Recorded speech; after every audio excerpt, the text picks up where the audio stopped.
कार्यक्रम शुरू करता हूं। वाह क्या कहने दीपक।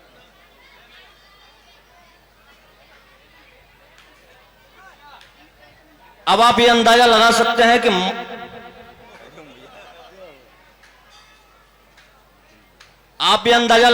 हैं कि कार्यक्रम शुरू होने से मतलब अभी तो मैंने शुरू भी नहीं किया, उससे पहले 6-7 माला डल गई हैं, तो क्या रहा होगा मेरा काम।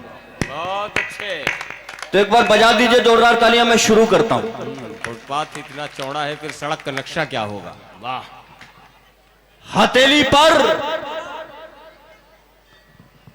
वतन के वास्ते हम जान रखते हैं। हथेली पर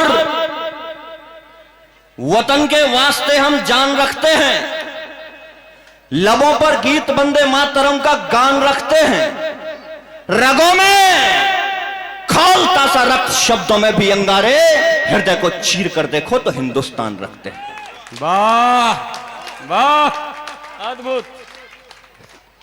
कमजोर तालियां थी सर, एक बार फिर कोशिश कर रहा हूं। हरिओम भैया। बहुत अच्छी।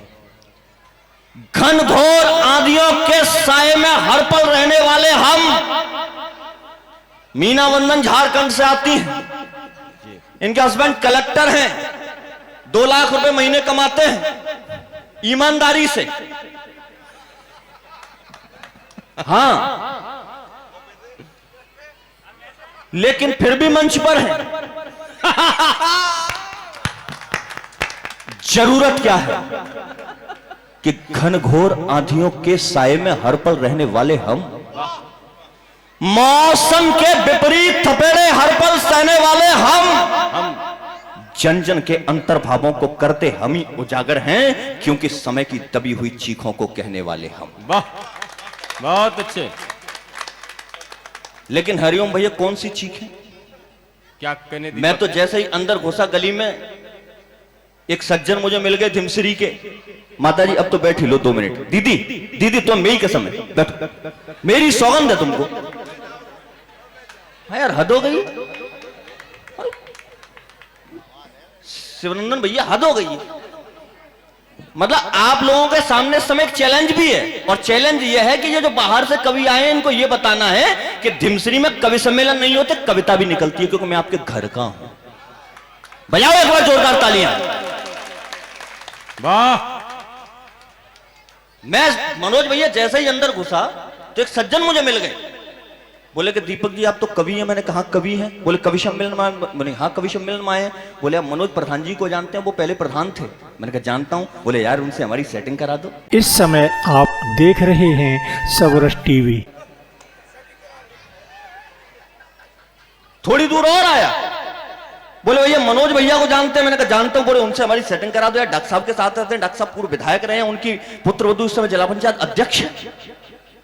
थोड़ी दूर और चला तो एक सज्जन और मिल गए, बोले जीपी ठाकुर को जानते हैं? मैंने कहा बहुत अच्छे से जानते हैं, उनका रेस्टोरेंट है यार, कभी कभी भोजन कर लिया करेंगे, सेटिंग करा दो। मनोज भैया थोड़ी दूर और चला, विपिन चौहान मन मेरे साथ थे, एक सज्जन और मिले, बोले भैया आप शिशुपाल सिंह ढाकरे को जानते हैं?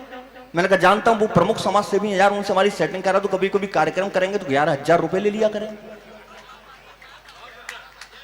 अब मैं मनोज भाई सोचने लगा कि ये सेटिंग है क्या, और सेटिंग आप लोग जानते होंगे, बड़े बड़े बच्चे बैठे हैं, अगर किसी 11वीं 12वीं के बच्चे से पूछ लिया जाए, वो तो अक्सर बोलते बोले तेरी सेटिंग किससे चल रही है। शिवनंदन भैया मैं सच बता रहा हूं, मैं एक बार राजस्थान में गया, और राजस्थान में हरिओम भैया एक शादी हुई थी, और शादी में आप लोग जानते हैं कि 2 पंडित आते हैं, मैं भी जाति से ब्राह्मण हूं, शुद्ध शाकाहारी, और 2 ब्राह्मण आए, एक शहर से बारात आई थी, तो एक तो शहर वाले पंडित जी आए, एक गांव वाले पंडित जी आए। अब शहर में घी भी तो मिलता नहीं है, अब गांव की बारात थी, जैसे ही हवन होने लगा, शुद्ध देसी घी की खुशबू उठने लगी, शहर वाले पंडित जी का दिमाग खराब हो गया। उन्होंने सोचा शिवनंदन भैया कि इसमें से अगर 50 ग्राम घी मिल जाए तो मजा आ जाए। अब मंत्रोच्चारण होने लगे, बोले हरे हे अम्मा गणानान्त्वा गणपति गंगवामहे प्रियाणान्त्वा प्रियपति गंगवामहे निधीनान्त्वा निधिपति गंगवामहे बसो मम अहम जाने जासे गर्भधमा त्वम जासे गर्भधम्मा। घी चोरो घी चोरो घी चोरो। वाह। अच्छा, तालियां आपको टाइमिंग पे बजानी है। टाइमिंग जानते हैं? टाइमिंग का मतलब होता है एक चाय का गिलास लीजिए, पार्ले जी का बिस्किट, पार्ले जी का बिस्किट। बाइक वाले भाई, अब इसका चरित्र थोड़ा सा ठीक कर दो, कवि को देख के सीटी मार रहा है, कवित्री जा चुकी है। हाँ, इसका ठीक करो थोड़ा सा।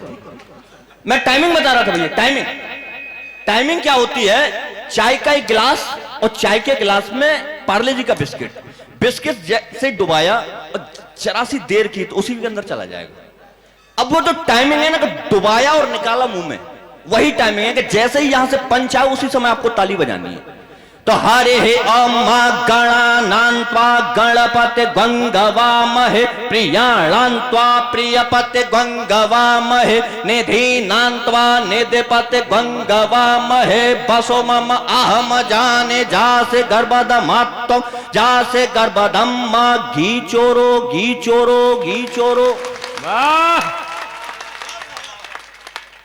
इस बात को सुन करके सामने वाले पंडित जी भी शुरू हो गए। हरे हे अम्मा स्वस्ति न इंद्र वृद्धस्रवाः स्वस्ति न पूषा विश्ववेदाः स्वस्ति नस्तार्क्ष्यो अरिष्टनेमिः स्वस्ति नो बृहस्पतिर्दधातु। काय मैं चोरूं काय मैं चोरूं काय मैं। वाह। शहर वाले पंडित जी ने तुरंत इलाज भी बता दिया कि ओम विश्वाने देव सवदोरे ताने परासो यत्र भद्रम तन्न आसो ओम एतन्ते देव सवितोर यज्ञम प्राहो बृहस्पते ब्रह्मणे तेन यज्ञमवतेन यज्ञपति तेन मामवः। कुल्लड़ में चोरो कुल्लड़ में चोरो कुल्लड़ में चोरो। मनोज भैया, शहर वाले पंडित जी ने 25 ग्राम घी चुरा करके बगल में रख लिया। इस पूरे परिदृश्य को वहां बैठी नाइन देख रही थी।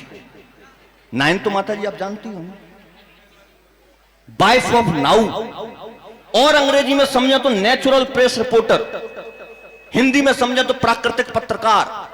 जो काम पत्रकारों का होता है अखबार निकालना, नाइन का वही काम शादी विवाह वाले घर में होता है। अब माता जी उसने अपना रागात्मक अखबार निकाला। मेरी पहली भमरिया रे के पंडित मिल के घी चोरे, मेरी पहली भमरिया रे के पंडित मिल के घी चोरे। शिवरंजन भैया, जैसे ये बात पंडितों ने सुनी उनका दिमाग खराब हो गया। बोले ओम ध्यौ शांति अंतरिक्ष ओम शांति पृथ्वी शांति राप शांति रोगदय शांति वनस्पति शांति विश्वदेवा शांति। नाइन, तू भी शांत हो जा, आधा तेरा आधा मेरा।